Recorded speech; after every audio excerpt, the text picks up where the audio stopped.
এই কয়েকদিন সত্যি বলতে আমার মনটা অনেক বেশি খারাপ ছিল। প্রায় ৭ দিন ধরে আমি আমার পেজে ঢুকতে পারিনি। আসলে যাদের সাথে এরকম হয় তারাই ঠিক বুঝতে পারে আসলে কেমন খারাপ লাগে। নিজের একটা জায়গা থাকে যেখানে আমরা প্রতিদিন কিছু না কিছু শেয়ার করি। এটা হঠাৎ করে বন্ধ হয়ে গেল, কেমন যেন একটা শূন্যতা কাজ করে।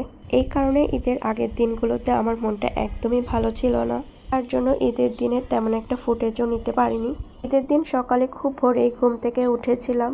ঘুম থেকে উঠেই সকাল সকাল রান্নাবাড়া শুরু করে দিয়েছিলাম। রান্নাবাড়া শেষ করে ছেলেদেরকে রেডি করিয়ে নামাজে পাঠিয়ে দিয়েছিলাম। তারা ৩ জনে অলরেডি নামাজ পড়তে চলে গিয়েছিল, তো নামাজ থেকে আসার পরে ওদেরকে সেমাই খেতে দিচ্ছিলাম। এবার ঈদের জন্য আমি কয়েক রকমের সেমাই রান্না করেছিলাম। দুধ সেমাই, লাচ্ছা সেমাই, নবাবী সেমাই রান্না করেছিলাম, আর সাথে পায়েসও রান্না করেছিলাম। আমার ছেলেরা খুবই সেমাই পছন্দ করে, বিশেষ করে নবাবী সেমাইটা ওরা অনেক বেশি পছন্দ করে। তার কারণের জন্য ওদের পছন্দ মতোই আমি নবাবী সেমাইটা রান্না করেছিলাম। তো ওরা খুবই পছন্দ করেছে সেমাইটা, আর তারা সেদিন অনেক বেশি আনন্দ করেও খেয়েছিল। ওদের খাওয়া দেখে আমারও মনটা অনেক বেশি ভালো লাগছিল, যদিও ভেতরে ভেতরে একটা খালি খালি ভাব থেকেই যাচ্ছিল। ওদের খাওয়া দাওয়া শেষ করে আমি ঘরটা সুন্দর করে গুছিয়ে তারপরে গোসল করে একটা 3 পিস পরে নিয়েছিলাম। তারপর কেন জানি না এই ঈদে মনটা একদমই ভালো লাগছিল না। হয়তো এই কারণ এবার আমরা গ্রামের বাড়িতে যেতে পারিনি। গ্রামের বাড়ির ঈদ মানে আলাদা এক অনুভূতি, একসাথে হওয়া, একসাথে আনন্দ করা, আত্মীয় স্বজনের সাথে দেখা হওয়া, একসাথে আনন্দ করা, এটা আমি খুব বেশি মিস করছিলাম। এমনকি এবার আমি ঈদে মেহেদিও দিই নাই, যেটা প্রতি বছর দিই বা বাচ্চাদেরকে হাতে মেহেদি দিয়ে দিই। তো এবার একদমই ভালো লাগছিল না হাতে মেহেদি দেওয়ার জন্য, যার কারণের জন্য আর হাতে মেহেদি দিইনি এই বছরে মানে এই ঈদে আর কি। যখন চাঁদ রাত হয় সবাই অনেক রাত জেগে আমরা সবাই মিলে মেহেদি দিই, বাচ্চাদের মেহেদি দিয়ে দিই, সেটার আনন্দ আসলে বলে বোঝানোর মতো না।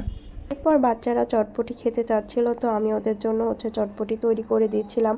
আমি চটপটির জন্য আগে সব কিছু কেটে রেডি করে রেখে দিয়েছিলাম, শুধু ওদেরকে সব কিছু রেডি করে দিচ্ছিলাম। আমার ছোট ছেলে যেহেতু পেঁয়াজ মরিচ কোনো কিছুই খায় না, তো তাকে শুধু একটু ফুচকাটা ভেঙে দিয়ে আর টকটা দিয়ে দিয়েছিলাম।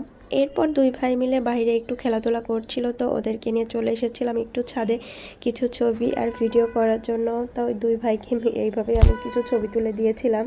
আমার ছোট ছেলে তো খুবই চঞ্চল, সে এক জায়গায় একদমই দাঁড়িয়ে থাকতে চায় না।